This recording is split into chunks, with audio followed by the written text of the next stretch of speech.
படிக்கிறது போர் அடிக்கும், சிஸ்டம் போர் அடிக்கும், அட்வைஸ் போர் அடிக்கும், வேலை பார்க்க சொன்னா போர் அடிக்கும். எதெல்லாம் உங்களுக்கு போர் அடிக்குதோ அதுதான் உங்க வாழ்க்கையில உங்களை சக்சஸ்க்கு கொண்டு வர போற மிக முக்கியமான காரணி.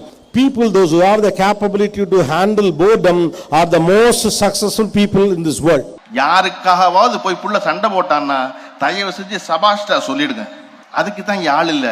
அவன் தனக்கு பிரச்சனைனால கேட்க மாட்டேங்கிறான், பக்கத்துல கொஞ்சம் பிரச்சனை வந்து கேட்கிறான்னா புள்ள ரொம்ப பிரமாதமா வளர்ந்துருக்கான்னு அர்த்தம். விடாதடா போய் கேள்றான்னு அனுப்பிச்சிடணும். யாருங்க பெரிய மனுஷன்? ப்ரொஃபஸரா, சயின்டிஸ்டா, அரசியல்வாதியா, ஸ்கூல் நடத்துறவங்களா, போலீஸ்காரரா? யார் பெரியவங்க? யாருடைய இருப்பினால் இந்த உலகத்தில் 4 பேருக்கு நன்மை கிடைக்கிறதோ அவன் பெரிய ஆளுங்க.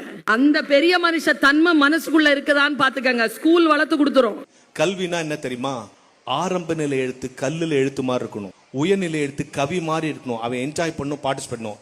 மேல்நிலை கல்வி வில்லு மாதிரி இருக்கணும், அவன் எங்க போய் சேர்க்கணுமோ அவங்க சேர்க்கணும். அதுக்கு பேர் தான் கல்வி. Pepsi MTV youth icon award 2003 Anil Ambani வாங்கினாரு, 2004 ராகுல் டிராவிட் வாங்கினாரு, 2005 MS தோனி வாங்கினாரு, அப்புறம் ஷாருக் கான் வாங்கினாரு. அதே அவார்ட் நான் 2008 நான் வாங்கினேன். இந்தியாவில் இருக்கிற பெரும் பணக்காரரோட பையனும் வாங்க முடியும், ஒரு சத்து நாவல வேலை செய்யற அம்மாவோட பையனும் வாங்க முடியும் அப்படின்னு ப்ரூவ் பண்ண.